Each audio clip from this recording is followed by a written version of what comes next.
बहुत समय पहले की बात है। एक राज्य में एक राजा का राज था। वह अक्सर सोचा करता था कि मैं राजा क्यों बना। एक दिन इस प्रश्न का उत्तर प्राप्त करने के लिए उसने अपने राज्य के बड़े बड़े ज्योतिषियों को आमंत्रित किया। ज्योतिषियों के दरबार में उपस्थित होने पर राजा ने ये प्रश्न उनके सामने रखा, जिस समय मेरा जन्म हुआ ठीक उसी समय कई अन्य लोगों का भी जन्म हुआ होगा। उन सब में मैं ही राजा क्यों बना? इस प्रश्न का उत्तर दरबार में उपस्थित कोई भी ज्योतिषी नहीं दे सका। एक बूढ़े ज्योतिषी ने राजा को सुझाया कि राज्य के बाहर स्थित वन में रहने वाले एक महात्मा कदाचित उसके प्रश्न का उत्तर दे सके। राजा तुरंत उस महात्मा से मिलने वन की ओर निकल पड़ा। जब वह महात्मा के पास पहुंचा तो देखा कि वो अंगारे खा रहे हैं। राजा घोर आश्चर्य में पड़ गया, किंतु उस समय राजा की प्राथमिकता अपने प्रश्न का उत्तर प्राप्त करना था। इसलिए उसने इधर उधर की कोई बात किए बिना अपना प्रश्न महात्मा के सामने रख दिया। प्रश्न सुन महात्मा ने कहा, राजन, इस समय मैं भूख से बेहाल हूँ। मैं तुम्हारे प्रश्न का उत्तर नहीं दे सकता। कुछ दूरी पर एक पहाड़ी है, उसके ऊपर एक और महात्मा तुम्हें मिलेंगे।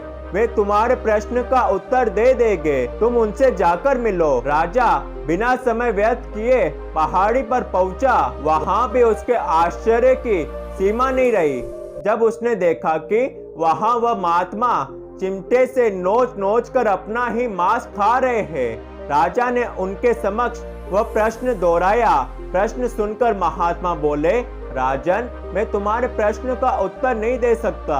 मैं भूख से तड़प रहा हूँ। इस पहाड़ी के नीचे एक गांव है। वहाँ 5 वर्ष का एक बालक रहता है।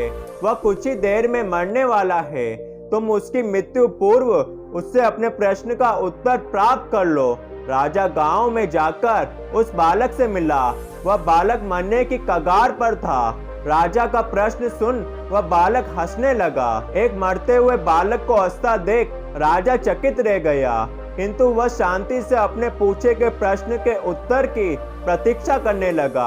बालक बोला, राजन, पिछले जन्म में मैं, तुम और वो दोनों महात्मा जिनसे तुम पहले मिल चुके हो, हम चारों भाई थे। एक दिन हम सभी भाई भोजन कर रहे थे कि एक साधु हमारे पास आकर भोजन मांगने लगा। सबसे बड़े भाई ने उससे कहा कि तुम्हें भोजन दे दूंगा तो क्या मैं अंगारे खाऊंगा, और आज वह अंगारे खा रहा है। दूसरे भाई ने कहा कि तुम्हें भोजन दे दूंगा तो क्या मैं अपना मांस नोचकर खाऊंगा, और आज वह अपना ही मांस नोचकर खा रहा है।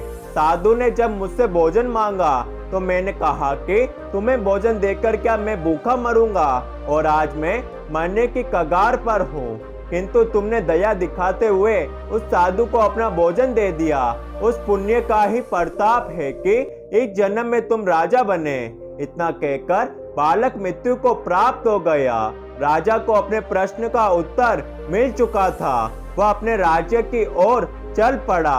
दोस्तों, इस कहानी से हमें ये शिक्षा मिलती है कि अच्छे कर्म का अच्छा फल मिलता है। इसलिए सदा सत्कर्म करो और जहां तक संभव हो दूसरों की सहायता करो, क्योंकि जैसा कर्म करेंगे वैसा ही तो फल मिलेगा।